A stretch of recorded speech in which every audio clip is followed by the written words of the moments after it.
is rising every day. The global food system is heading towards collapse, if it's not yet collapsed. Agriculture occupies 40% of Earth's land surface. 25% of the land is degraded. Our soil is dying. It drives 25% of global emissions and 80% of the biodiversity crisis, affecting 3.2 billion people. And these are people who live in rural communities and especially the smallholder farmers in developing countries. 3 billion people cannot afford to eat a healthy diet. The current market forces and subsidies trap farmers in business models that harm our land, our planet, our health, and our future. We must reverse this destruction before it's too late. And we can, by listening to farmers. We understand how to farm in a way that respects nature and that nurtures land as a carbon sink. We've been doing it for years, but we need your help to do this at scale. We need a seat at the table. It is farmers that can build food systems that our children and grandchildren will thank us for. And Region 10 will provide us with that seat. This is why I'm grateful for this opportunity to address you today, because the world's farmers stand ready to act. In Region 10, we are stepping up to scale a regenerative global food system in a decade, and we need you to reciprocate. Together, we can ensure that by 2030, that over half of the world's food is produced in a way that delivers good food for our people, for nature, and for our planet. But we can only do this if we fairly reward farmers for doing what we do best and doing what we love, stewarding the land, so that we all benefit. My message to you is simple. We stand ready to play our part in fighting climate change, in reversing nature loss, and providing affordable health and good food for all. But we need you to act with us. And there is no time to waste. The time is now. I would now like to welcome to stage Victoria Tawili Kopuz, Executive Director of Tebteba and former United Nations Special Rapporteur on the rights of indigenous people, to reinforce my voice. Thank you so much.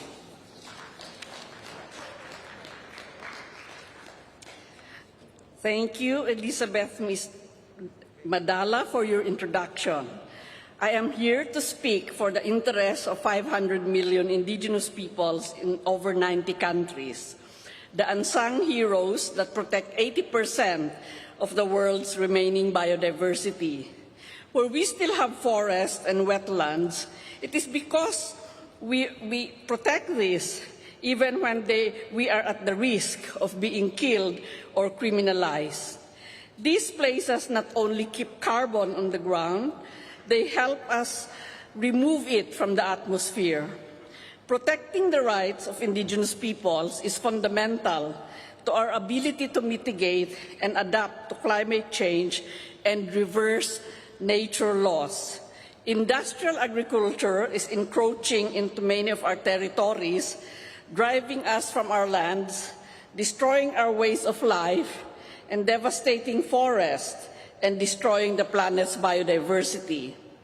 5 million hectares of forests are destroyed to grow commodities every single year, and 40 times more financial incentives are available for deforestation than to keep forests standing. It doesn't have to be this way. There is so much we can learn from indigenous peoples. Today's so-called superfoods such as quinoa, sweet potatoes, among others, are all indigenous varieties. We know how to grow food in ways that preserves the planet's natural capital. We've been doing it for millennia with practices such as terra preta in Brazil or Mexican chinampa systems that capture carbon, prevent flooding, and produce varied food all year round. We call it things like tsumakausay, good life in Quechua. Now you call it regeneration. They mean the same thing, working with nature, not against it. Though through Region 10, we can drive an agricultural transformation that respects the rights of indigenous peoples everywhere, a transformation that is inclusive, that leaves no one behind. My message is simple. Indigenous peoples stand ready to act. Our cultures, our ancestral knowledge and practices can play a vital role in building food systems that will protect and regenerate the natural world. We need you to act with us. I would now like to welcome Paul Polman, the co-chair of FOLU and founder of Imagine, to the stage. Well, thank you, Victoria. You've heard from farmers. You've heard from indigenous people. Desperate calls to some extent, and rightfully so. If you landed from Mars and saw the way that we produce food, you would not think that we have the right to call ourselves the most intelligent species. The way we produce food is ruining the planet, degrading the land, depleting scarce resources like water, becoming the biggest driver of climate change, undermining our health, and as you just heard, ruining livelihoods. We actually seem to like it, as we're subsidizing this destruction to the tune of $1 trillion a year. This is lunacy playing out at species level. Our food system is at the heart of achieving the SDGs. It simply isn't possible to keep 1.5 degrees alive if we don't halt and reverse nature loss, or we cannot deliver the global goals unless we act now to radically transform our food and land use systems. A regenerative food system holds the key to all of these three goals. It's the best, fastest, and cheapest solution we have to fight climate change and inequity. Well, the moral argument is clear, but so should be the economics. The difference between the cost of inaction and the cost of action to transform our food system could be as much as $25 trillion a year by 2050. And farmers already have the solution. Many of them have been doing this for years through regenerative and agroecological practices, driving better yield with lower inputs, building carbon-rich soils, more resilient crops, and yes, getting better income as a result as well.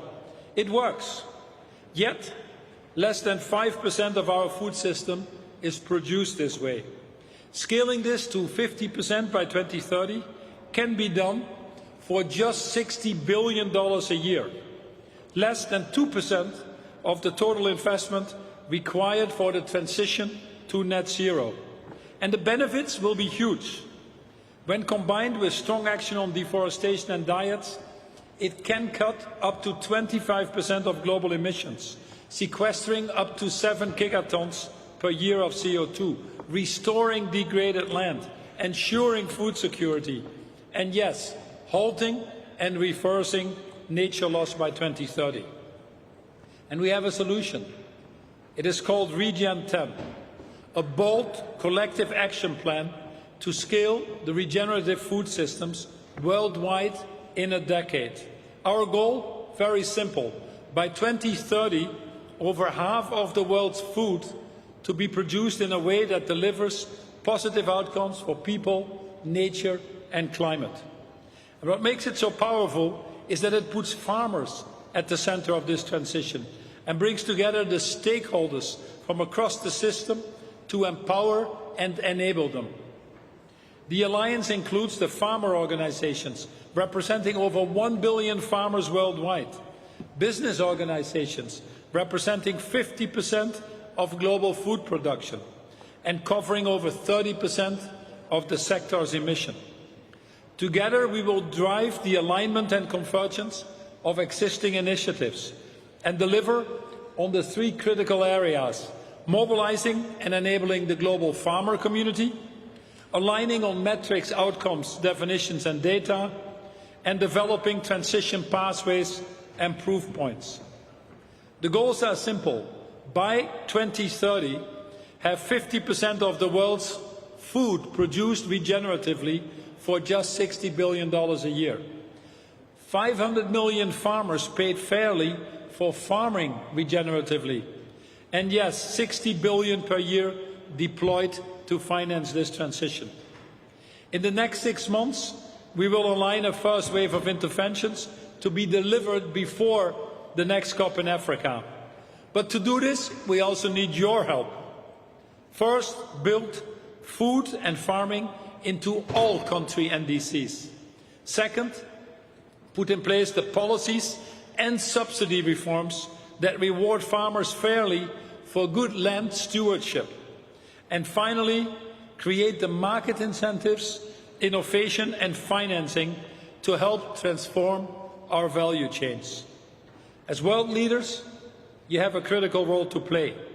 We all do, not just as politicians, business leaders, farmers, indigenous people, but above all, as human beings. Thank you very much.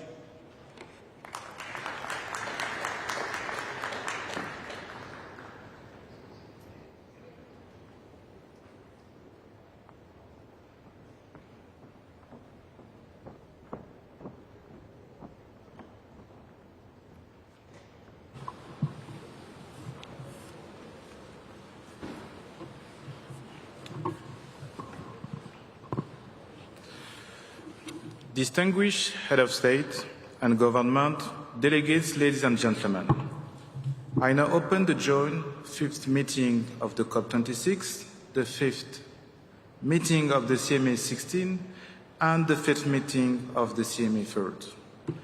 As we continue the national statement, I would like to remind representatives of the actions in place to ensure effective time management, namely the 3-minute time limit for statement during this high-level segment. Please be reminded that statements should be as concise, as brief as possible, as full text of the official statement will be made on the UNFCCC website. Speaking slot for those who are not in the plenary at the time for delivery of the statement will be scheduled to speak at the end of all statements of the same category. Allow me to also remind you of the COVID-19 protocols to ensure the health and safety of all participants. In accordance with the UNFCCC COP26 COVID-19 Code of Conduct, participants must wear face covering except when eating, drinking, sitting in office, meetings, sitting in to perform negotiation or are medically exempt. United Nations guidance and practice recommend face covering to be a surgical or FFP2. Delegates should wear face mask while seated where social distancing is not possible. As part of the hygiene measures to ensure a safe environment of all participants, statement will be delivered from alternate rostrum. Dear distinguished Head of State and Government, delegates, ladies and gentlemen, honored guests, let us begin. It is my pleasure to welcome Her Excellency, Mrs. Maya Amor Motley, Prime Minister of Barbados. Your Excellency, the floor is yours.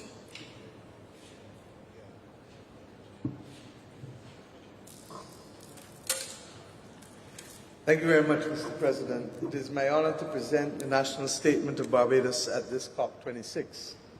Barbados sees its obligation to address climate crisis as securing the future for our citizens and also to secure our safety from the development of a severe crisis, while at the same time we will work with others globally to ensure that we can mitigate all of the worst effects of the climate crisis facing our country and our citizens. In fulfillment of our obligations, my country has submitted to UNFCCC one of the most ambitious and action-oriented 2021 NDC updates. We hope and believe we can secure the target of pathway of 1.5 degrees within the promise of the Paris Agreement. Domestically, we will become and hope to reduce all emissions economy-wide by 70% by 2030 and as close to zero by 2035. Barbados' NDC sets an economy-wide mitigation contribution which is mirrored in our Roofs to Reefs program, which we see as our major adaptation program. It is a multi-sectoral program across water, waste, agriculture, energy, housing and transport, and we see it as part of a strategic transformation to adapt in the event that the world does not meet 1.5 degrees. It can be used as well as a development model for all developing countries, and we are prepared to work with all persons to improve it and to perfect it, because we do not believe that we are omniscient in these matters. Barbados is also meeting its obligation to its citizens and to the citizens of the world, and indeed to the planet on which we live. We call on all countries to act on their moral obligation, and by their actions to stop condemning those of us who live between the tropics of Cancer and Capricorn to the dystopian reality of the climate crisis. Disaster, refugee status, poverty, truncated development, compromised livelihoods, and most of all, regrettably, jeopardized lives. We have completed just recently the hosting of UNCTAD 15. Two key documents were settled: the Bridgetown Covenant and the Political Declaration, The Spirit of Speightstown. In them, much of our aspirations are captured. We now call on the wider international community, particularly those whose high emissions are the cause of the climate crisis, to do the following. 1, to help us and them move, as we know, to green economies, to allow preferential access to grants and loans for small island developing states and those other countries on the front line of the climate crisis on the basis of their vulnerability and not on the basis of GDP per capita. We ask equally that there is an increased level of capital for adaptation and that we adhere to a 50-50 split with mitigation, which is absolutely urgent because those small island developing states need it to augment water resources, to convert our electricity and our transport sector, and to promote food and nutritional security if we are literally to survive the increase in temperature. We ask also that the world consider the adoption of a multidimensional vulnerability index that is reflective of the risk and vulnerability caused by the climate-induced whiteout risk and events that we face. We've been calling for this for over 3 decades and are yet to see it. But at the very least, if we don't get the index, we ask for criteria to include vulnerability. We also ask that there be a voluntary allocation of special drawing rights of the world's strongest economies in order to move forward to create a resilience and sustainability trust. My friends, the action is required now, not in the next decade. And in the words of Michael Jackson, it is up to us to heal the world and to make the world a better place. I thank you.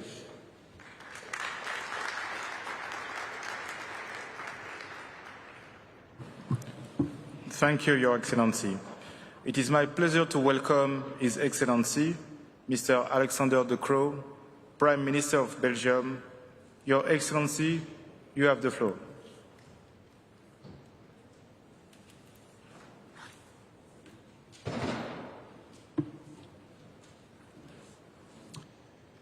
Mr. President, Excellencies, ladies and gentlemen, climate change has arrived, and it has arrived with a vengeance. Firestorms that rage through our forests, heat waves that kill our crops and vaporize our drinking water supplies, the floods in our villages, the 41 people who died in such floods in my country last July, the first Belgian citizens who fell victim to climate change. Other countries and other continents already paid a much higher price. But for us, that was something far away, something on TV. Not anymore. Climate change is hitting home also in Europe. The report by the International Panel on Climate Change makes for a very sobering read indeed. The increase in carbon dioxide concentration and the increase in global temperature are unprecedented. The report leaves us with one conclusion only. We need a rapid and large-scale reduction of CO2 emissions to bring the 1.5 degrees goal within reach. There is no time to lose. We are behind schedule and we need to pick up the pace. So we need to do more, and it needs to happen here in Glasgow. We simply cannot afford not to act. We simply cannot lean back and wait for the next flood, the next heat wave, the next forest fire to kill and destroy. That is why Belgium and the European Union are undertaking action. What is Belgium doing? We are investing to remain one of the world's leading producers of offshore wind energy. We will triple our offshore capacity by the end of the decade. That will cover the electricity needs of every single household in my country. We will build an energy island to connect our offshore sites, a giant socket linking renewable energy production around the North Sea.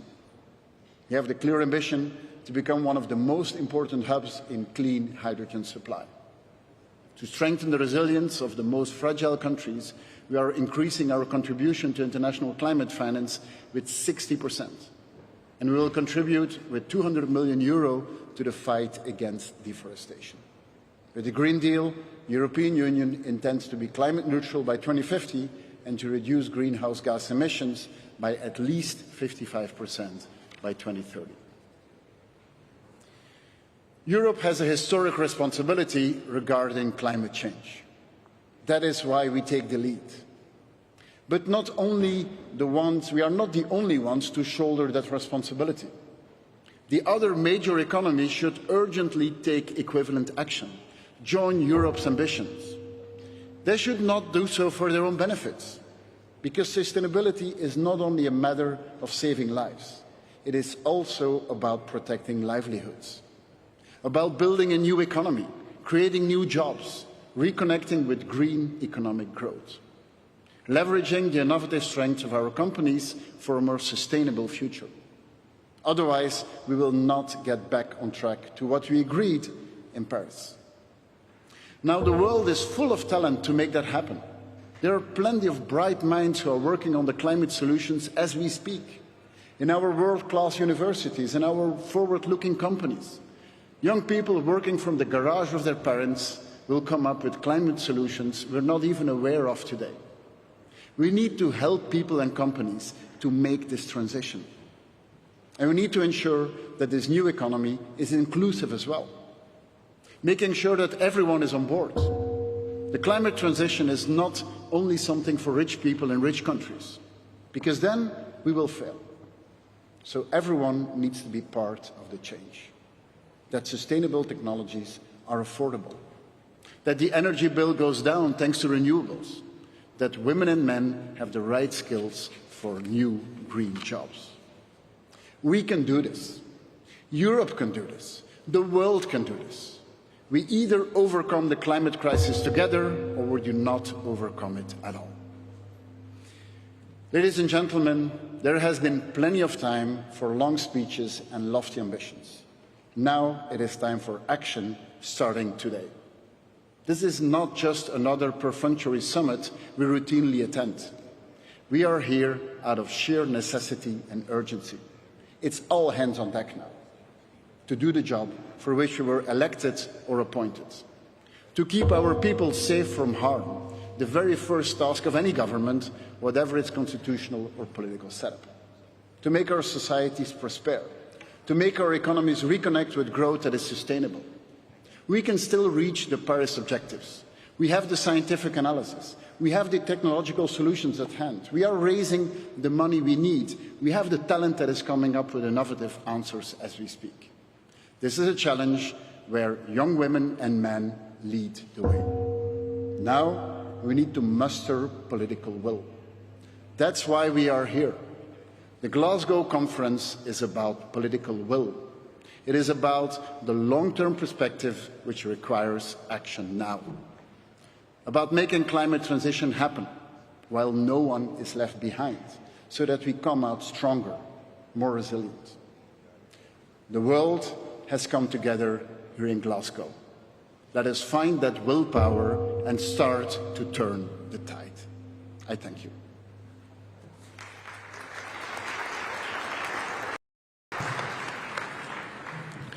Thank you, Your Excellency. It is my pleasure to welcome His Excellency Mr. Philippe Pierre, Prime Minister of St. Lucia. Your Excellency, you have the floor.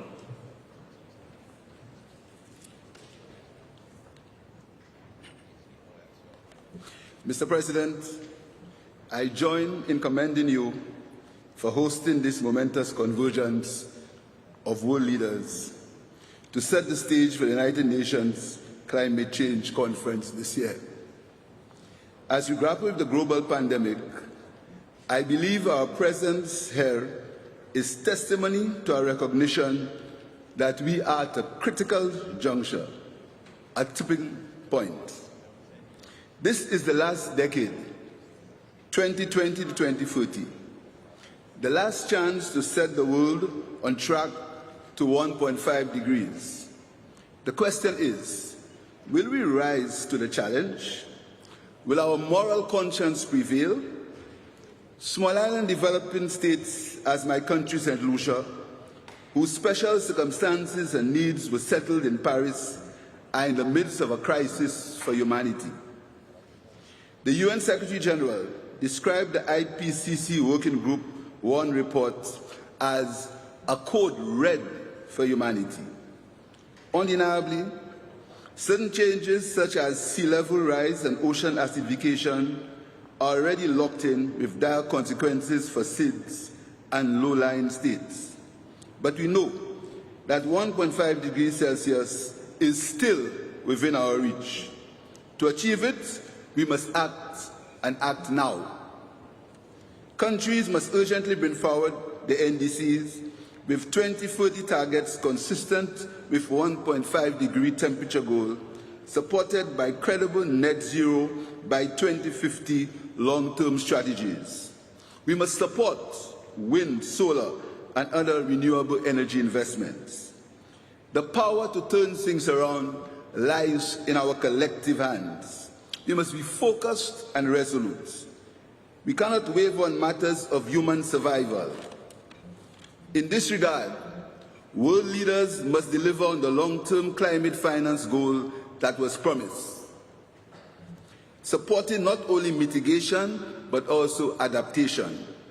We must also raise the profile of and mainstream loss and damage as a distinct pillar of climate action and support.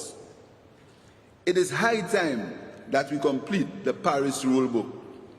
When we bring to fruition that vital work, we can strengthen accountability and enable the highest possible ambition while ensuring transparency and environmental integrity. Colleagues, friends, we in the developing world are on the front lines, exposed. Our poor, vulnerable citizens have limited ability to respond to climate change effects, and so the quality of life is significantly diminished. As responsible leaders, can we in good conscience sacrifice humanity for industry? Will we continue to ignore the science, to gamble with the future of our youth, women, private sector and NGOs? What are the prospects for countries like Taiwan, yet to be recognized, but also confronting climate change while supporting SIDS? The young people who will inherit this planet are watching. We cannot fail them. Let us not be that generation of leaders who had the last chance to set the world on track, but choose not to put people first. I thank you.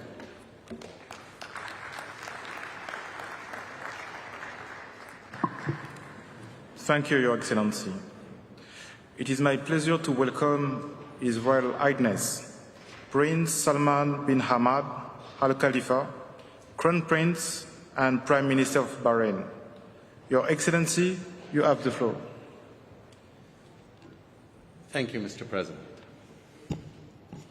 Mr. President, Your Highnesses, Your Excellencies, ladies and gentlemen. For millennia, technological and economic development moved at a steady pace. That is, until the advent of the Industrial Revolution, which set in motion profound changes for mankind, ushering in an era of change made on a previously unimaginable scale. The vast majority of humans alive in the 19th century experienced extreme poverty. Today, the figure stands at less than 10%. 200 years ago, half of children born died before the age of 5. Now less than 4% suffer this fate. Our progress also led to the rise of a global order characterized by economic interdependence, which in turn brought stability to many regions of the world. Sadly, these feats, however impressive, came at a price for our planet, and our collective duty is to ensure that they do not cost us the Earth. In doing so, we must harness our productive potential with the same drive that greeted the dawn of the industrial age, marshalling the might and innovation and human ingenuity to propel a greener and more prosperous world. Emissions reductions through investment in renewable energy is certainly a central feature of this approach. But even as we increase renewable energy's share of global demand, carbon will remain a fixture of the global energy mix for many years to come. This means that billions of tons of carbon will need to be removed and sequestered each year if we are to arrive at net zero and limit warming to 1.5 degrees Celsius. While the Kingdom of Bahrain is responsible for just 0.07% of global emissions, we recognise, not least as an island nation, that climate change is a global challenge that requires global solutions. Developing the kinds of technologies necessary to meaningfully address the climate crisis requires us to both act in concert, but also to lead by example. Today, I am pleased to announce that Bahrain is committed to reaching net zero by 2060 and has set a range of ambitious interim goals to ensure that we proceed without delay. By 2035, we will reduce emissions by 30% through decarbonisation and efficiency initiatives and double our deployment of renewables from the targets we set at COP21. Our 2035 targets also include carbon removal solutions by quadrupling mangrove coverage, doubling tree coverage in Bahrain, and directly investing in carbon capture technologies, which we believe is essential. Forums like COP26 and the recently concluding Middle East Green Initiative serve as vital reminders of our shared interests and common future. We must take advantage of these opportunities to deliver upon the promises we make and have made, identifying multilateral solutions that vitally are accessible to all. A future net zero economy capable of propelling humanity to new heights depends entirely on the ability of people to participate in it, both as producers and as consumers. We must therefore ensure that our work to curb emissions moves in lockstep with our work to improve livelihoods. Thank you.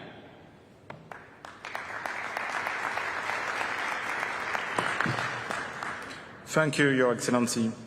It is my pleasure to welcome His Excellency, Mr. Najib Makati, Prime Minister of Lebanon.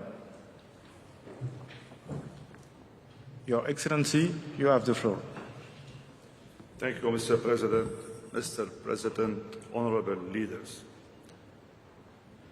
It is with great urgency that I am addressing you today, as the world is experiencing increased impacts from climate change. The track at which climate action is moving is simply unbalanced to the climate impacts to come, which is why it is crucial to act on all fronts as per Article 3 of the Convention and Article 2 of the Paris Agreement, while ensuring the delivery of the necessary means of implementation and support for developing countries to effectively participate in the race against climate change. I am also addressing you today as Lebanon is facing many challenges, including social, economic, banking, financial, and monetary crisis, coupled with the COVID-19 pandemic, the August 4 port explosion, and the impact of Syrian refugees. Adverse climate impacts will add an additional layer of challenges and set back any improvement in Lebanese socio-economic status. Temperatures will increase, leading to long periods of drought and substantial reduction of snow cover. Sea levels will gradually rise, expected to cause massive damage to coastal infrastructure and associated economic losses. National studies estimate losses of approximately $1.4 billion by 2040 associated with the rising sea levels. Another report by UNDP points out that the total cost of climate change on the Lebanese economy is estimated to be $16 billion by 2040. Distinguished participants and colleagues, Lebanon has responded to the global call for ambition and believes in fighting the climate crisis through adopting a pathway towards sustainable development. Lebanon crisis have put us in a position of choice pertaining to the way we will recover. The key concepts which should be at the core of this recovery are sustainability and resilience. And it just so happens that these concepts are embedded in climate action and consequently Lebanon's updated nationally determined contribution. Lebanon has enhanced the ambition of its NDC by increasing its unconditional renewable energy target by 15 to 18% by year 2030, which will lead to at least an additional 25% emission reduction compared to Lebanon's 2015 NDC. Lebanon's update NDC is an important milestone for ambitious climate action in the country, with clear implications for the implementation of Agenda 2030 for sustainable development, particularly in relation to green economic growth, affordable and clean energy, food security, improved air quality, and gender equality. In this sense, these climate pledges, priorities, and organizers constitute a critical roadmap for implementation and support. We are increasing our readiness to absorb that support, to accelerate the NDC implementation, as well as mainstream the concept of green economy. We call on all international partners to positively engage with its dedicated facility to secure a greener transition in Lebanon. Lebanon will also submit a 2050 long-term strategy for low-emission and resilient development strategies, which prioritize as a green and circular economy, a decoupling of economic growth and greenhouse gas emissions. This strategy also aims to explore how Lebanon can achieve a net zero emissions economy. Lebanon is at the forefront of countries seeking to achieve human and environmental sustainability and a supportive partner for regional and international efforts to combat climate change. Our national vision believes that the future of humanity lies in green solutions, wise management of environmental assets, and the importance of coordination between national, regional, and international green initiatives. Lebanon's beautiful nature is our most important asset, and we will act to protect and preserve our green Lebanon.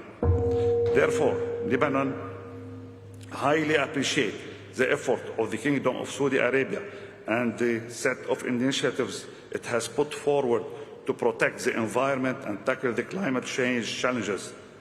Its keenness to launch the Green Middle East Initiative, which will benefit all the Middle East region. Lebanon is ready to cooperate and positively engage for such initiatives and stand ready to play a regional role, potentially becoming a hub in sharing its experience among the regional partners. We are encouraged to see that we are not alone in tackling the climate change challenges. Inclusive and sustainable green recovery will put the world on a path to reach climate neutrality by 2050, and with it a wealth of solutions to poverty, inequality and pollution. Thank you, Mr. President.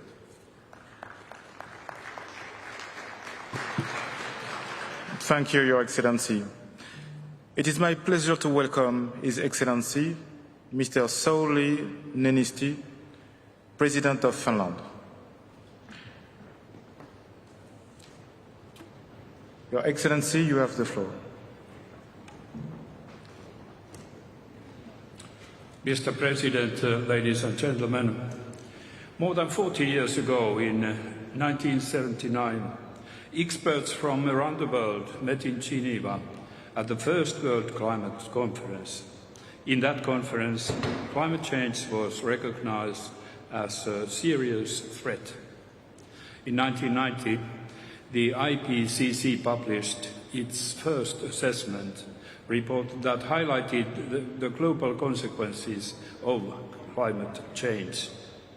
For decades, science has been sounding the alarm bell.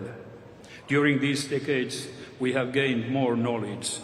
We know the risks. A lot has been done. The Paris Agreement was a historic milestone, and after that, many countries have set new climate goals. Finland belongs to the most ambitious one. We aim to be carbon neutral by 2035. But we have reached a point where we need to move beyond goals and pledges. Change may seem inconceivable, but only until we act. Combating climate change is one of our weightiest human responsibilities. Ensuring adequate climate finance is crucial. Finland is doing its part by almost doubling its climate finance to developing countries.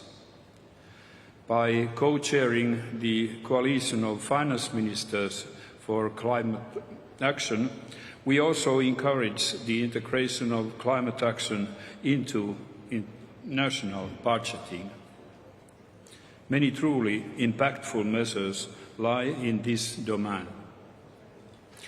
As an Arctic country, Finland is particularly concerned about the fast-warming Arctic region. Everyone else should be concerned too. If we lose the Arctic, we lose the globe. In the Arctic, reducing black carbon and methane emissions is essential. No emission reduction measures will be enough if we don't take care of our carbon sinks. As the most forested country in Europe, Finland places great importance to sustainable use of forests. Every year, 150 million trees are planted in Finland. Globally, we need to strengthen efforts to halt forest loss. Ladies and gentlemen, the original title of the 1979 World Climate Conference was a conference of experts on climate and mankind. Already more than 40 years ago, we knew that climate change is the result of the actions of mankind, and that it can determine the future of mankind. Now it is the time to deliver on our pledges and shoulder our human responsibilities. Thank you.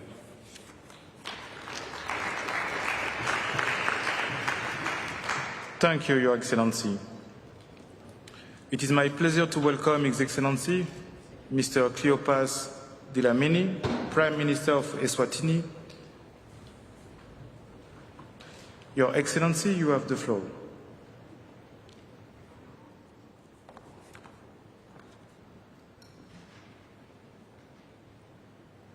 Mr. President, heads of state and government,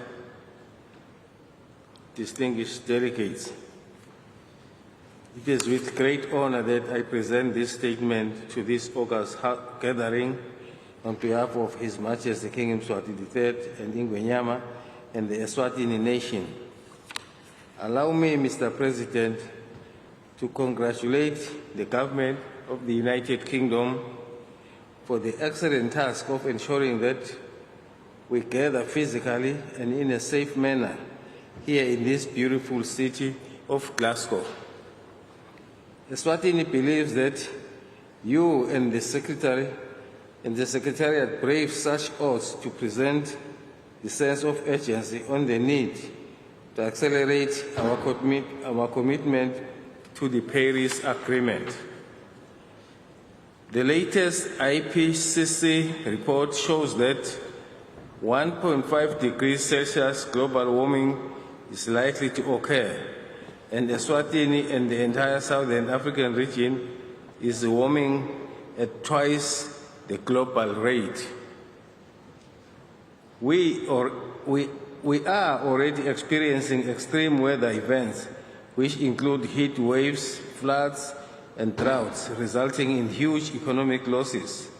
We are still reeling from the effects of El Nino drought scourge, as well as the recent cyclone Ilos, worsening the level of vulnerability for the people of Eswatini. Our recovery is already compromised in light of the prevalence of COVID-19 pandemic. Mr. President, warnings are clear that such occurrences are yet to increase in frequency and in intensity. This should be, to all of us, a clear call for raising ambition and fast-tracking climate action. Developing countries, including African nations, are ready to transform their economies to be low carbon and climate resilience. However, without the much needed adequate, predictable and accessible financial support, this remains an impossible task. We therefore emphasize the importance of the delivery of support for developing countries, especially through the fulfillment of the developed country commitment of jointly mobilizing $100 billion per year by 2020. The urgency of agreeing on a post-2025 finance regime that is in line with adaptation gap report cannot be overemphasized. Mr. President, Eswatini fully supports the effective implementation of the Paris Agreement, despite contributing as little as 0.007% of the global emissions. We have submitted an enhanced and ambitious NDC focusing on all sectors. We look forward to a global pathway towards the net zero emission in order to keep within the targeted 1.5 degrees Celsius objective. In so doing, we plead that we keep to all the universal values, in particular the UN Sustainable Development Agenda 2030 principle of leaving no one behind, and include the Republic of China, Taiwan in these matters. We pledge our support to you, and my delegation is committed to participating in all deliberations to ensure a successful outcome of this conference, including the completion of the rules governing the implementation of the Paris Agreement. I thank you, Mr. President. May God Almighty bless us all.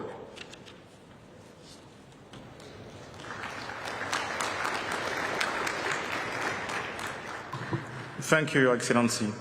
It is my pleasure to welcome His Excellency Mr. Michael Martin, Prime Minister of Ireland. Your Excellency, you have the floor.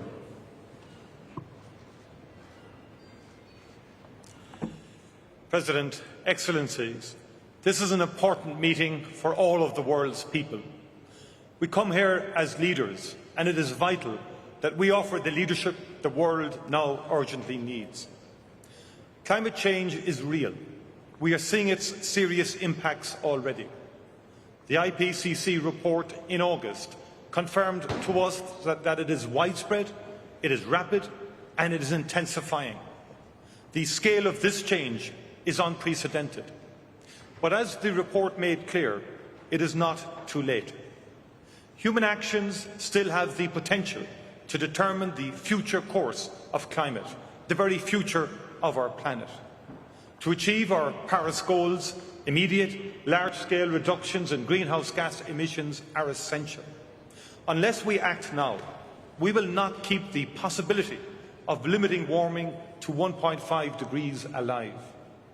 The scientists are playing their part in helping us to understand the dynamics of climate change and in developing the technologies and responses we need to limit its effect. As political leaders, it is our responsibility to put the necessary policies in place. Ireland is ready to play its part. We have enacted legislation to put a legally binding target of reducing our emissions by 2030 to 51% below 2018 levels. We will reach climate neutrality by 2050. We are working closely with our European Union partners in the green transition that will make Europe the first climate-neutral continent. We're implementing a statutory system of carbon budgeting and emissions ceilings for each sector of our economy. We are working at the United Nations Security Council to put the destabilising impacts of climate change firmly on the agenda. We do not believe or accept, as some would have it, that it is too late, that the transition will be too costly, that it is inevitable that we will leave people behind, that someone else should shoulder the load. We believe in the immense capacity of humans to work together and to achieve great things. If we act decisively now, we will offer humanity the most valuable prize of all, a livable planet. We can achieve a cooler world, a biodiverse world, a world with healthier air for us to breathe, healthier soil for things to grow in, a world in which people can live more sustainable lives, handing a healing and enriched planet to future generations. We can create a world in which human impact on all parts of our ecosphere, the land, the sea, the air, is brought back into balance. Those of us in the developed world, those who have frankly contributed most to the problems that confront us, all have an obligation to support those who are most acutely challenged by their consequences. Ireland accepts that obligation, and in support of achieving the 100 billion target, I'm therefore pleased to announce today that Ireland will more than double its contribution to developing countries so that we are delivering at least 225 million a year by 2025. As leaders, if we are to bring people with us on this journey of a lifetime, we must also recognise and respect the real anxiety that many people feel when confronted by such an enormous challenge. Our young people worry that there will be no worthwhile future for them to inherit. Workers worry that their jobs will disappear, leaving them without a livelihood. Consumers already feeling the impact of energy price rises feel that the transition would be too costly for them to bear. In response, I say I will do everything in my power, working with all of the leaders here today to make sure that that is not so, to ensure that we will succeed in limiting emissions, to ensure that the transition we deliver is jobs-rich and economically sustainable, to ensure that there is real climate justice and nobody in any part of the world is left behind. The IPCC report makes it clear that every tonne of carbon warms the world. Every second of delay makes our task that bit bigger. Let us leave Glasgow with a renewed commitment to doing what we know needs to be done. Let us move forward together now. Thank you very much indeed.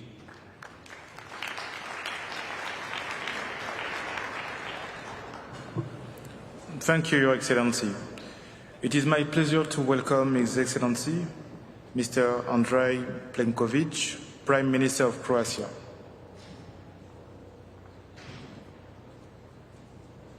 Your Excellency, you have the floor.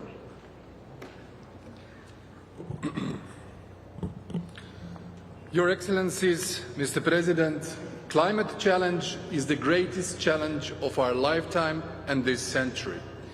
Even with the most decisive action now, it will still irrevocably worsen lives of generations to come. Resolute and urgent action now can, however, significantly reduce this decline. As leaders, not only as concerned individuals, it is upon us to enact and implement policies, choices to do so. At a minimum, we must achieve the goals of the climate agreements we have already concluded and act more vigorously in their fulfilment. This is key to narrow the ever-increasing gap in areas where we are already off track. We must also be more ambitious. This is a necessity, achievable only if we act together. Joint action is possible only with the engagement of businesses and industries, valuable contribution of the civil society, and the overall support of our citizens. Their proper understanding of effects of climate change through raising awareness and education is crucial for winning this battle. Ladies and gentlemen, Croatia takes nature protection seriously. We have the 4th lowest carbon footprint per capita in the European Union. Croatia's forestry has centuries-long tradition of sustainable management. With 93% of certified forests, our CO2 absorption rate per capita is twice the EU average. Our Plitvice Lakes National Park are in the top 5 UNESCO World Heritage Sites, ranked by the size of the net carbon sink. Altogether, 38% of our land is under protection, with 2 strict reserves, 8 national parks and 12 nature parks. We are a country blessed with immense biodiversity. To show our continued dedication, I wish to lay out a few of our commitments. Croatia will participate with, for us, highly aspiring 45% in the EU's ambitious goal of 55% reduction in CO2 emissions by 2030. Our coal phase-out year is 2033, but we will push to do it even earlier. With its 2030 target for renewables amounting to just above 39% in final consumption, Croatia surpasses Europe's goal of 32%. We aim to have more than 65% of renewables and 100% low carbon in final production. Croatia sees clean mobility and innovative technologies as an opportunity. All the more so that one of the world's leading companies for the development of e-mobility and self-driving vehicles, Rimac Automobili, comes from Croatia. As a country of 1,000 islands, Croatia intends to contribute to the global goal of ocean protection by having 30% of sea within national jurisdiction under protection.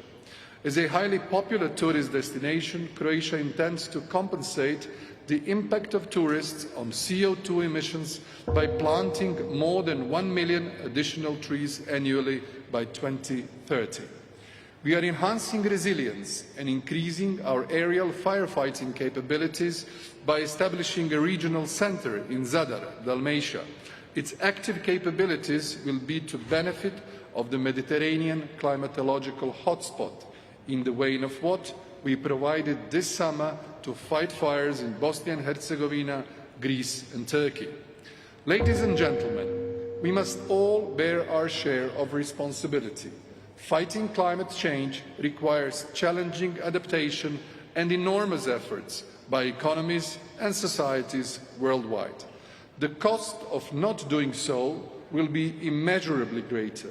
We can act willingly or end up being forced to act.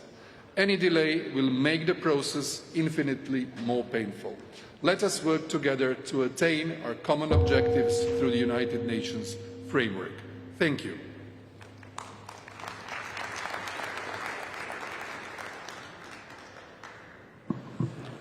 Thank you, Your Excellency.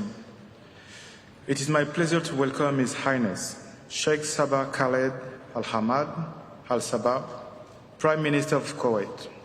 Your Excellency, you have the floor.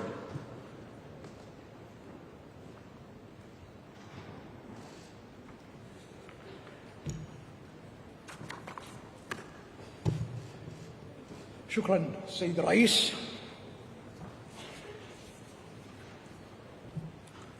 معالي السيد بوريس جونسون رئيس وزراء المملكة المتحدة، معالي السيد أنطونيو غوتيريش الأمين العام للأمم المتحدة، أصحاب الفخامة والسمو والمعالي، السيدات والسادة، السلام عليكم ورحمة الله وبركاته. يسرني في البداية أن أنقل لكم تحيات سيدي حضرة صاحب السمو الشيخ نواف الأحمد الجابر الصباح أمير دولة الكويت حفظه الله ورعاه، وتمنياتي لكم بالتوفيق والنجاح في مؤتمر الأطراف السادس والعشرين. أصحاب الفخامة والسمو والمعالي، إن ظاهرة تغير المناخ تعد إحدى التحديات الخطيرة التي باتت تواجه المجتمع الدولي في عصرنا هذا، وأصبحت مكافحتها أولوية لكل دول العالم انطلاقا من شعورها بالمسؤولية الجماعية، حيث أضحت أبعادها السلبية تشكل تهديدا ليس للبيئة فقط، إنما لكافة مناحي الحياة الأخرى، منها السياسية والاقتصادية والاجتماعية، مما يتطلب منا جميعا تضافر الجهود لمواجهتها والحد من آثارها والعمل سويا من أجل تحقيق أهداف التنمية المستدامة وأهداف اتفاقية الأمم المتحدة الإطارية لتغير المناخ وتنفيذ اتفاق باريس. إن دولة الكويت وامتثالا منها لبنود اتفاق باريس للمناخ قامت بتحديث وثيقة مساهماتها المحددة وطنيا في 12 من أكتوبر 2021، حيث تساهم دولة الكويت بحزمة من المشاريع التنموية مبنية على رؤية من شأنها تجنب ازدياد غازات الدفيئة بما يعادل 7.4% من إجمالي انبعاثاتها حتى عام 2035،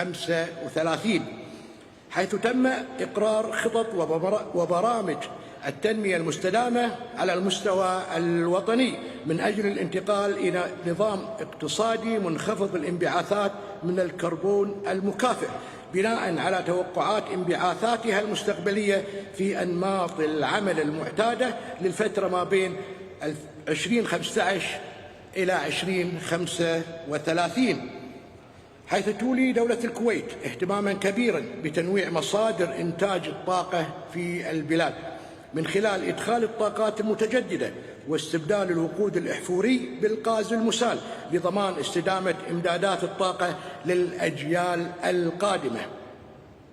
وقد قطعنا شوطا كبيرا وبشكل طوعي ومدروس وبحسب الإمكانات المتاحة لنا لإعادة تأهيل منشآتنا النفطية والصناعية والتوجه إلى مصافي تكرير النفط الحديثة لإنتاج الوقود البيئي النظيف.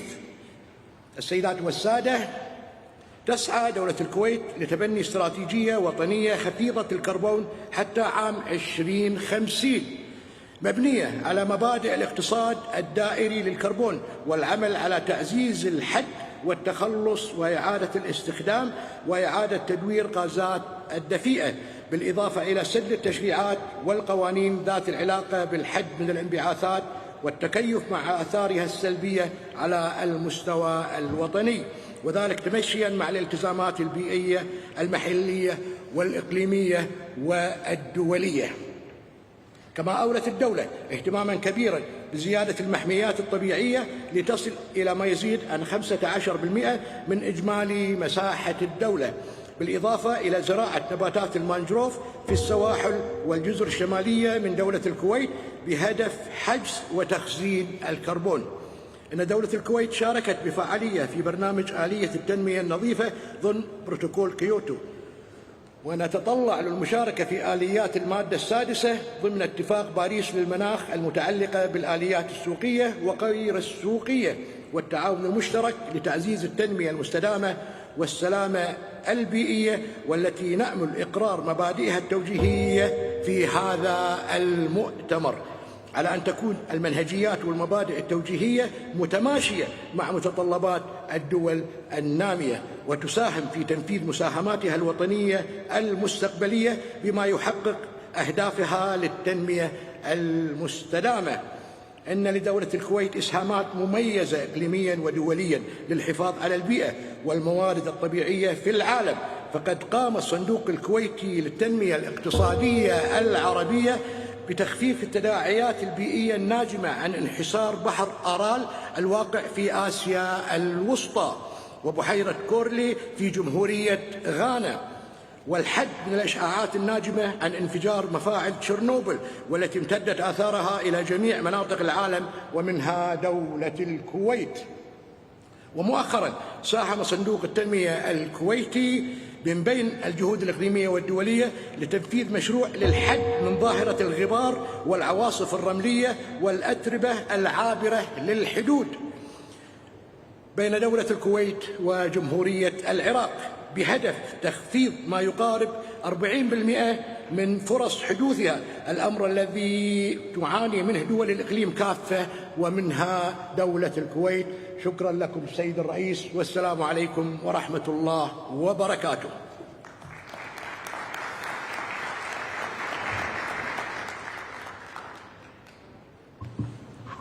Thank you, Your Excellency.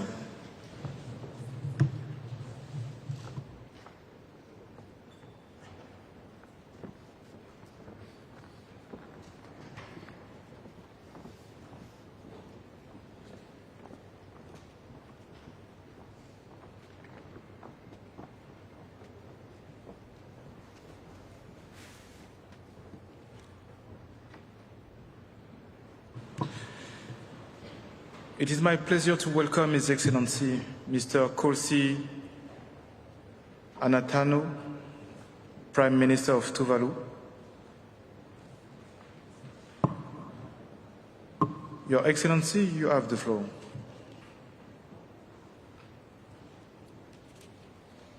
Thank you, Mr. President, Excellencies, ladies and gentlemen.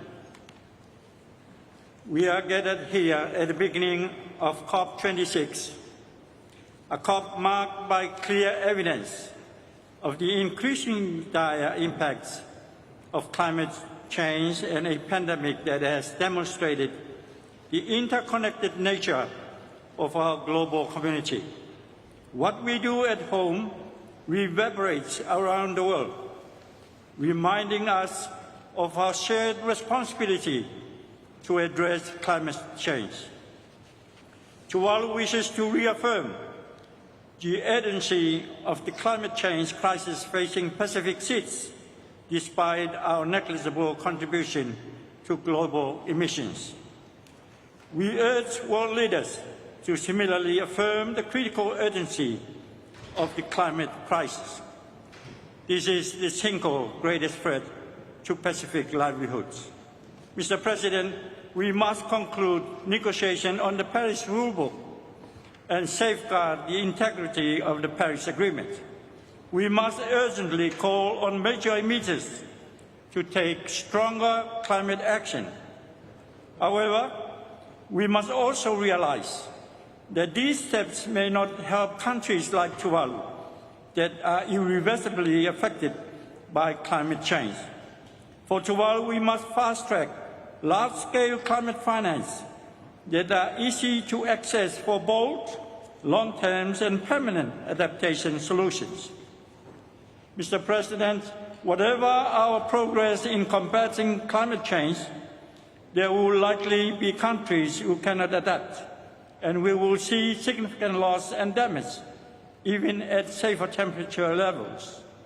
Given this, we must immediately develop new financing mechanisms and funding windows for loss and damage.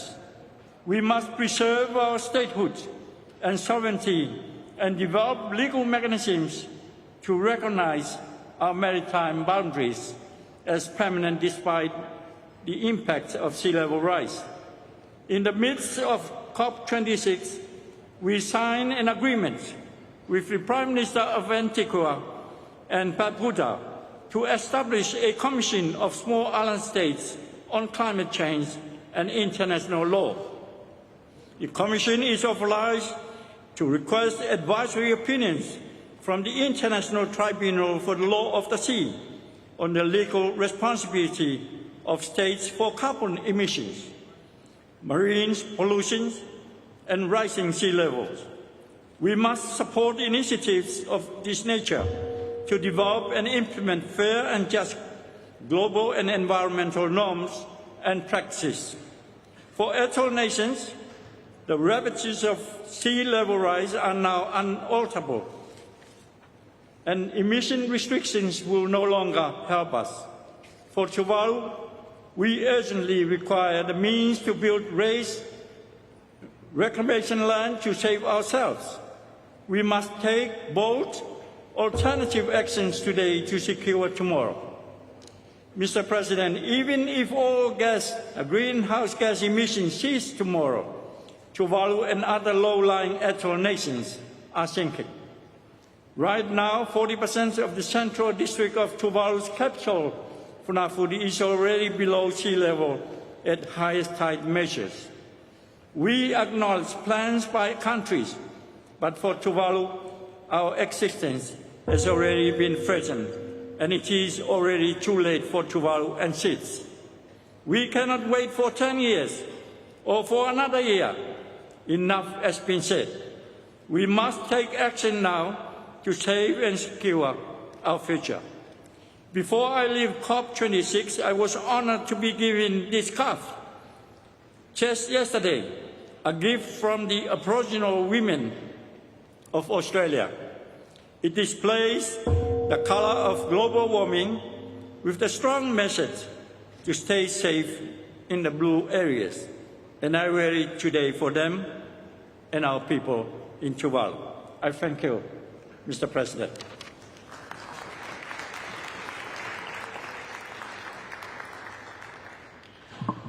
Thank you, Your Excellency. It is my pleasure to welcome His Excellency, Mr. Philip Davis, Prime Minister of Bahamas. Your Excellency, you have the floor. Thank you, Mr. President.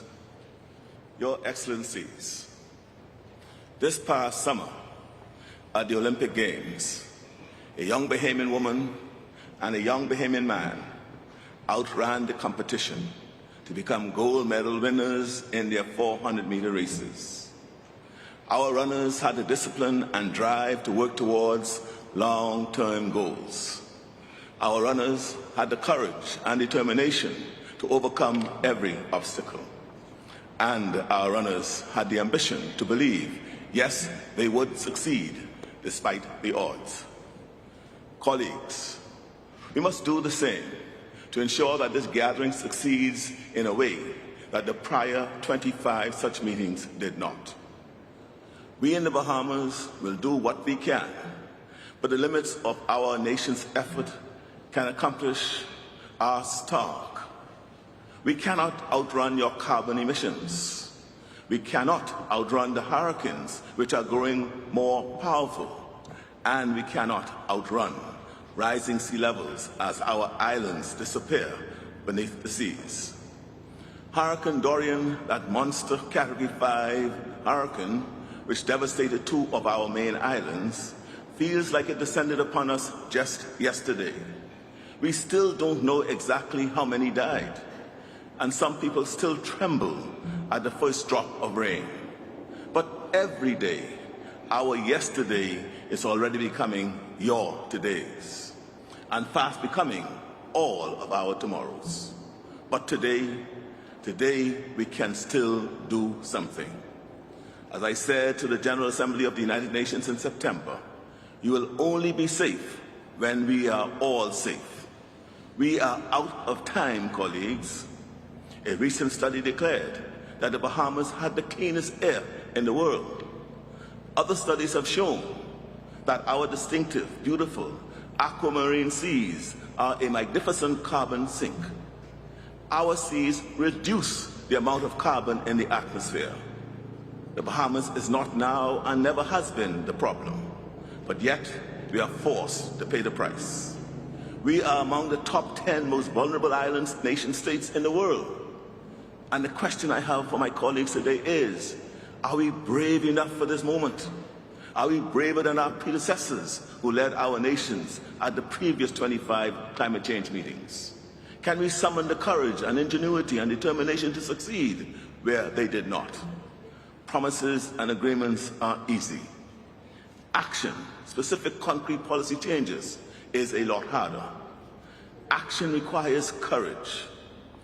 Every leader before us has postponed until tomorrow what needed to happen yesterday. And now tomorrow is here today, and countries like mine are out of time. Your support by financing and technology transfer are needed urgently so we can rebuild for resilience. Without change, if we are lucky, we will become refugees. Without change, if we are unlucky, then we will be left to the mercy of future Hurricane Dorians. More of my people will die. More will be left traumatized and homeless. People will be forced to flee, but flee to where? These are my neighbors, my family, and friends. My plea is both urgent and deeply personal, and I make it on behalf of all humanity. My friends, look outside.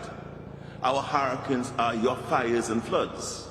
Our hurricanes are your landslides and drought. Morally and ethically, it has to be beyond imagination and conscience that we do so little until it becomes too late. Please, do what is needed, not what you can get away with. Turn promises and agreements into action. Don't hide behind buzzwords and hazy assurances. Don't let the failures of the past limit our ambition for the present.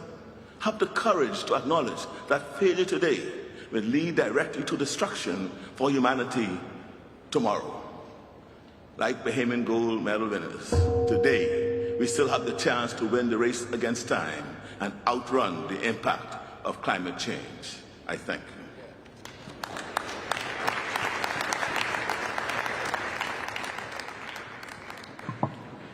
Thank you, Your Excellency.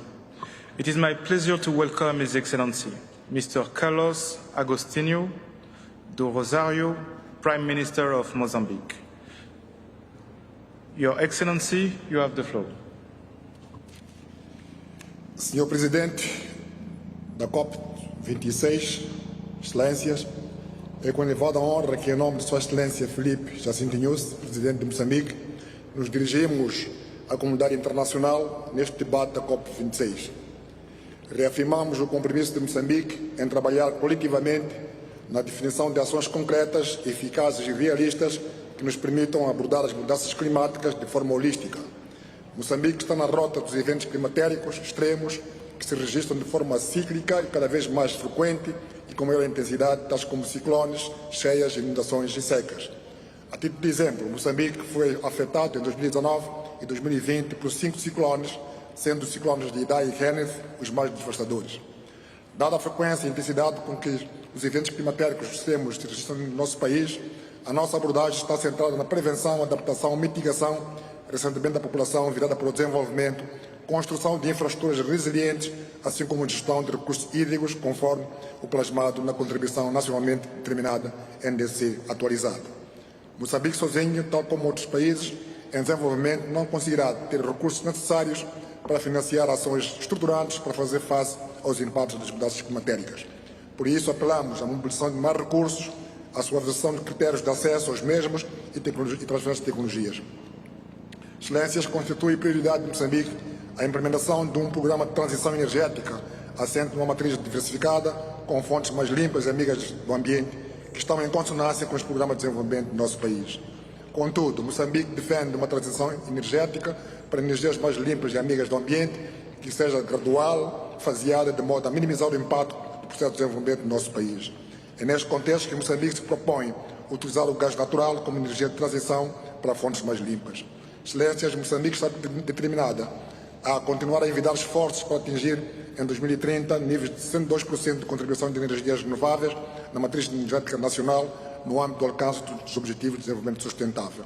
Contudo, reconhecemos que o alcance destes níveis é um grande desafio para Moçambique, porque pressupõe fontes de financiamento e tecnologias adequadas, devidamente asseguradas, para facilitar a massificação do uso das energias limpas. Por isso, convidamos a todos para se juntar aos esforços de Moçambique na mobilização dos recursos e tecnologias necessários para a implementação de um programa de transição energética que inclui fontes mais limpas e amigas do ambiente, sem, contudo, comprometer o processo de desenvolvimento socioeconómico do nosso país. Excelências, Moçambique tem estado a apostar nas oportunidades no mercado voluntário de carbono para promover a gestão sustentável das florestas. Por isso, Moçambique apoia a declaração sobre florestas e o uso de terra. Excelências, Moçambique, ao candidatar-se a membro não permanente do Conselho de Segurança das Nações Unidas para o período de 2023-2024, quer acrescentar a sua voz na agenda sobre mudanças climáticas. Moçambique apoia a candidatura do Egito para acolher o COP26 27 em 2022. Termino convidado a todas as partes a assumirem o compromisso de proteger o sistema climático do mundo. Muito obrigado.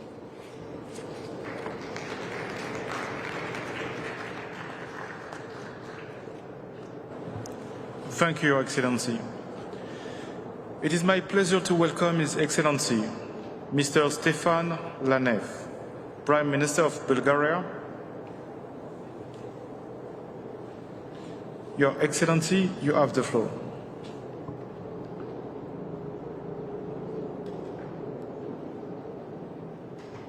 Thank you, Mr. President. Mr. President, ladies and gentlemen, it's an honor to address the COP26 and allow me to use that opportunity to express my gratitude to Her Majesty government for organizing this event in extremely difficult times of global pandemic. Needless to say that the last IPCC report contains scientific evidence that the more frequent extreme weather events we are witnessing across the planet are a clear sign that the planetary warming is accelerating. It is already affecting our many aspects of lives, economies and ecosystems.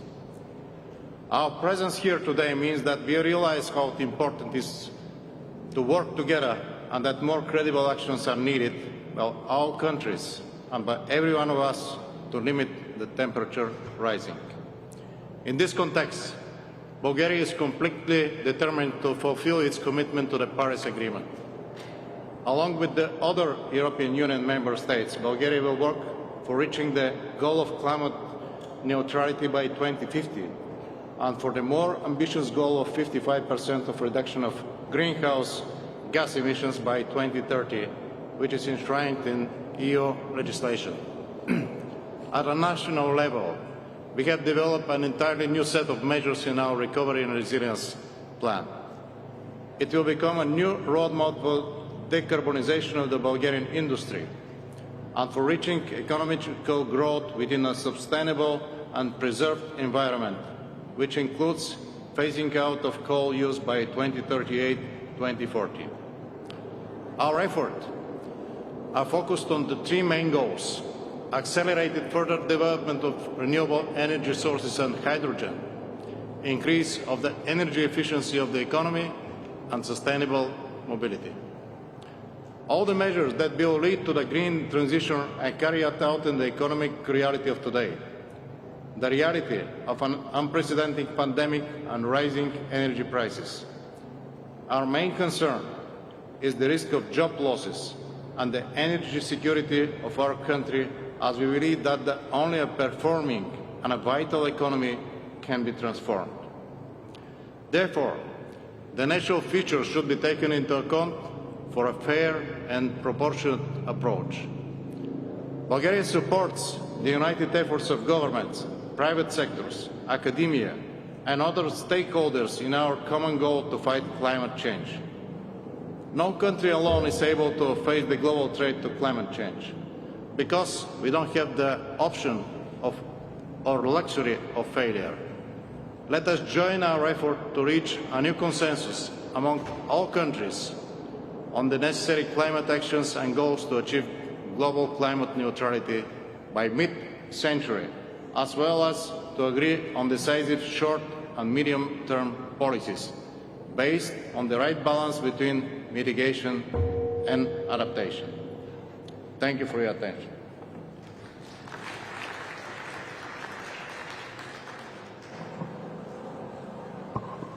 Thank you, Your Excellency. It is my pleasure to welcome His Excellency, Mr. Robert Abela, Prime Minister of Malta.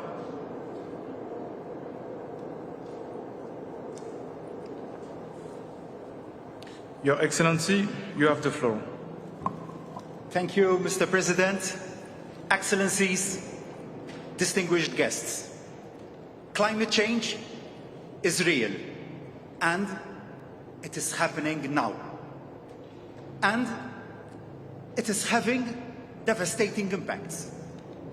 This means that we need to work quickly and effectively to mitigate these impacts. And as world leaders, we are here because we recognize that it's our responsibility to find and implement solutions. Ones that give our children hope for a better future, and the serenity of mind that we are committed to walk the talk with real global collaboration. We must believe that together we can make the difference for our children, our families, our peoples, and above all, for humanity and our planet. This is why COP26 is a turning point for mankind. This is it. To start with, we need to make the Paris Agreement work, ensuring it remains our uniting force to combat this reality. To foster a spirit of cooperation and solidarity that recognizes that the whole is much stronger and more impactful than the individual parts. We must also all be committed to play our part. For climate change knows no borders.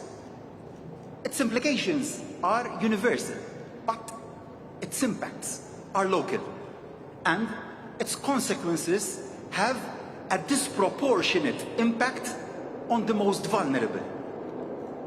Fundamental principles must therefore be adhered to in our fight against climate change. Our commitment to convene here in Glasgow must be translated into active and, I dare say, passionate commitment to undertake meaningful and impactful actions.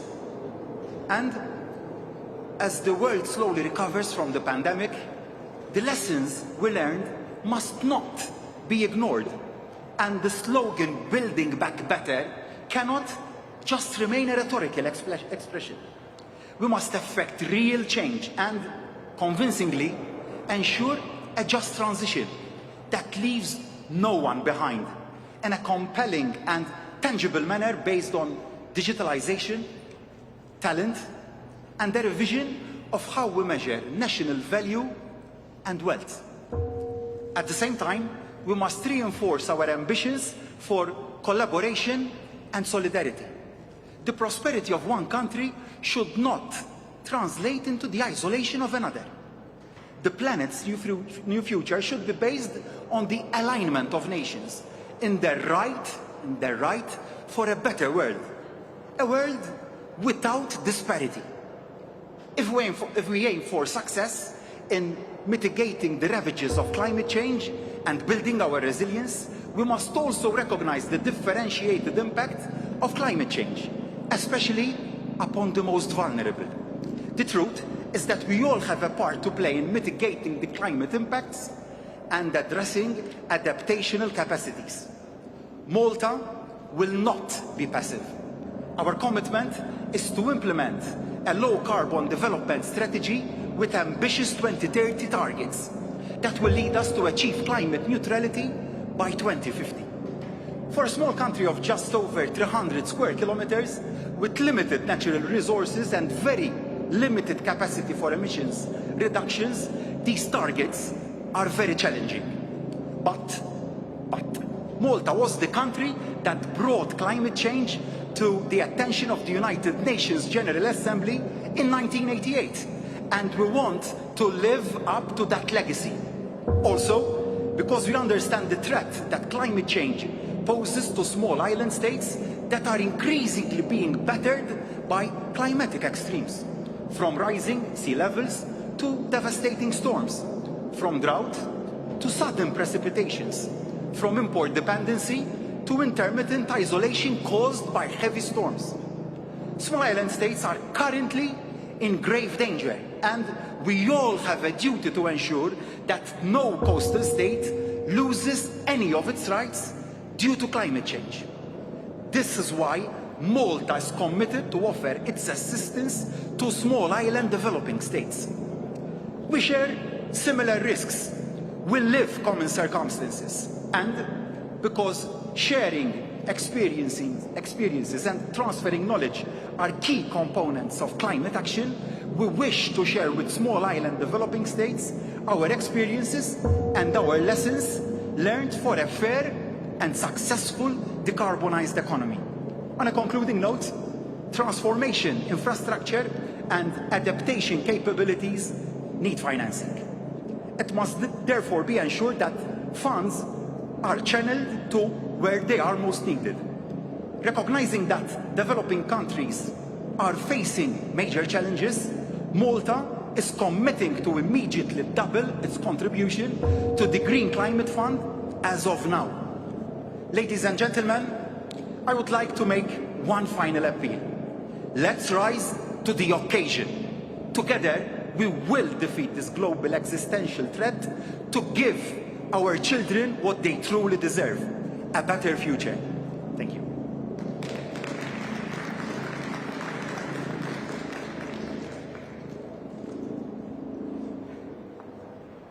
Thank you, Your Excellency. It's now my pleasure to welcome His Excellency Mr. Edouard Nigrente, Prime Minister of Rwanda. Your Excellency, you have the floor.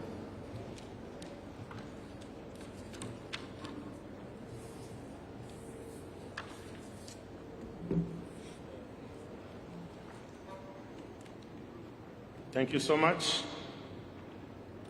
Excellencies, distinguished delegates, it is my great pleasure to represent His Excellency Paul Kagame, President of the Republic of Rwanda, at COP26.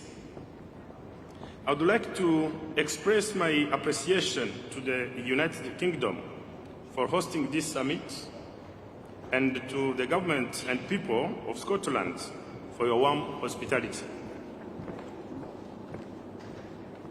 We are falling short of our duty to both people and the planet if we don't urgently address climate change. To cut temperatures to below 1.5 degrees, a 45% reduction of emission is required. This calls for immediate, rapid, and large-scale reductions in greenhouse gas emissions. Excellencies, in Rwanda, we have seen firsthand the impact of climate change. Floods, droughts, and landslides have damaged livelihoods and property and tragical costs to many lives. That is why Rwanda is committed to reducing emissions by 38% in the next decade and reach net zero by 2050.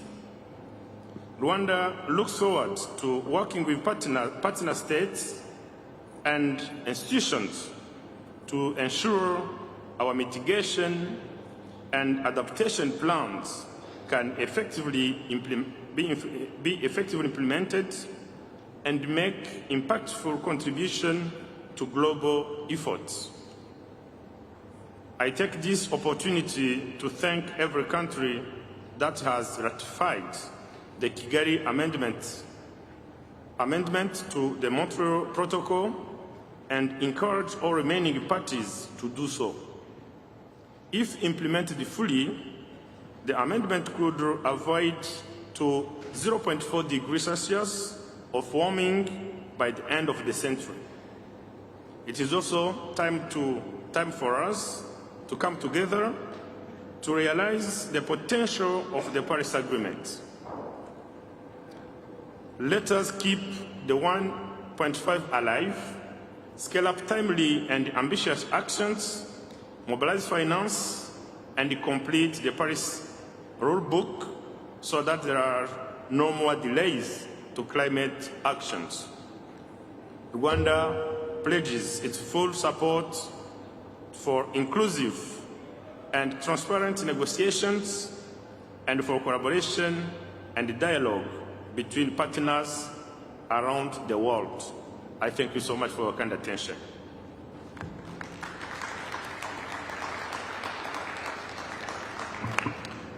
Thank you, Your Excellency. It is now my pleasure to welcome His Excellency Mr. José Ulises de Pina Correia y Silva, Prime Minister of Cabo Verde. Your Excellency, you have the floor.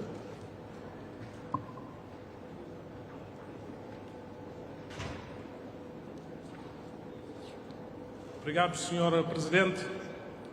Cabo Verde é um país africano e um pequeno Estado insular em desenvolvimento.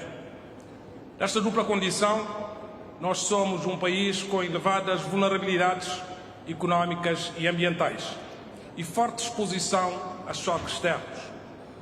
Convergente com a posição do Grupo Africano e da OASIS, defendemos cortes ambiciosos nas emissões para evitar o aumento da temperatura média global para nem de 1,5 graus centígrados até ao final do século.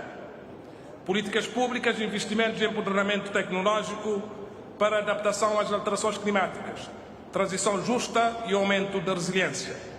Concretização do financiamento climático e criação de condições para sua execuibilidade e acesso. Consideração das vulnerabilidades e especificidades dos CIDs nos critérios de financiamento climático. Sr. Presidente, Cabo Verde assumiu compromissos e faz questão de cumpri-los. As nossas NDC estão atualizadas e aprovadas com compromisso de reduzir as emissões em 38% até 2030 e atingir a neutralidade carbónica em 2050. Partindo dos atuais 20%, pretendemos em 2030 ter mais de 50% de penetração de energias renováveis, acompanhado do aumento da eficiência energética. Cabo Verde foi o primeiro país africano a aderir à Aliança para a Descarbonização dos Transportes. Até 2030, devemos substituir 25% da nossa frota de veículos térmicos por veículos elétricos e atingir 100% em 2050. Para viabilizar a agricultura, estamos a investir forte na dessalinização da água salobra e do mar, de utilização segura de águas residuais tratadas, massificação da rega gota a gota associadas às energias renováveis. Estes são os esforços de um pequeno Estado insular que tem uma contribuição insignificante na carbonização da economia, mas que sofre fortemente os efeitos das alterações climáticas. Todos os CIDs sofrem do mesmo e estão fortemente ameaçados pelas alterações climáticas. Os desafios das mudanças climáticas exigem compromissos coletivos e ação. Exigem muito mais do grupo restrito de países do G20, que podem fazer diferença com eficácia. As Pope Francis said, it's time to act, and to act together. Por último, é preciso erradicar a pobreza extrema que afeta milhões de pessoas no mundo, porque ela não facilita a massificação de práticas e atitudes a favor do clima e a favor do ambiente. Muito obrigado. Thank you.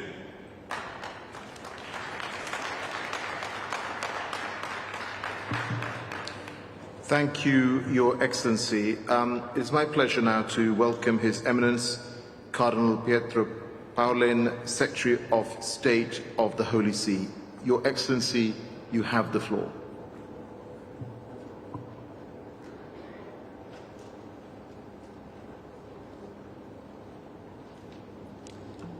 Thank you, Mr. Chairman. Excellencies, ladies and gentlemen, I have the honor of reading an excerpt of the message of Pope Francis addressed to the President of this conference. We can achieve the goals set by the Paris Agreement only if we act in a coordinated and responsible way. Those goals are ambitious, and they cannot longer be deferred. Today, it is up to you to take the necessary decisions. We are facing an epochal change that calls for commitment on the part of all, particularly those countries possessed of greater means. These countries need to take a leading role. For its part, the Holy See has adopted a strategy of net zero emissions operating on two levels. First, the commitment of Vatican City State to achieve this goal by 2050.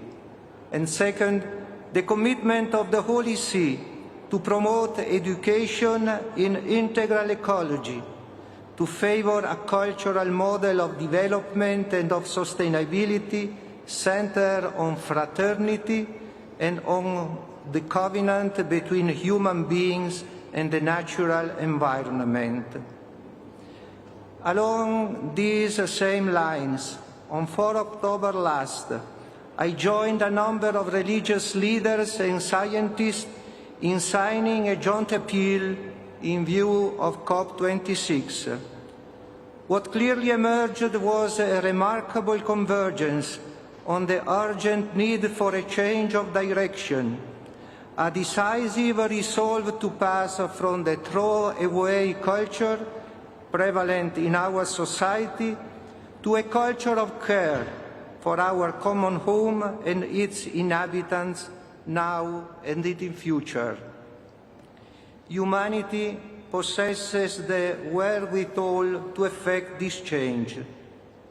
Special care must likewise be shown for the most vulnerable peoples, in whose regard there is a growing ecological debt related to commercial imbalances with environmental repercussions and to the disproportionate use of the natural resources of one's own and of other countries. The ecological debt raises in some ways the issue of foreign debt, the burden of which often hinders the development of peoples.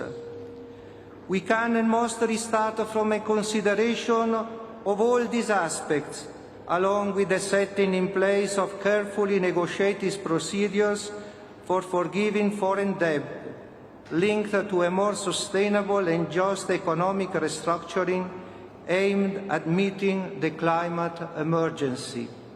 Sadly, we must acknowledge how far we remain from achieving the goals set for tackling climate change.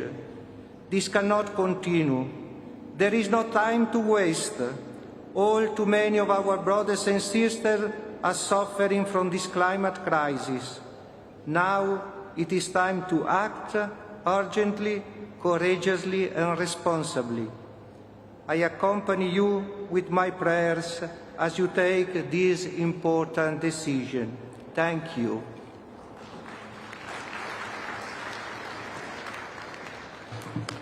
Thank you, Your Excellency. Excellencies, friends, it is of course a pleasure to be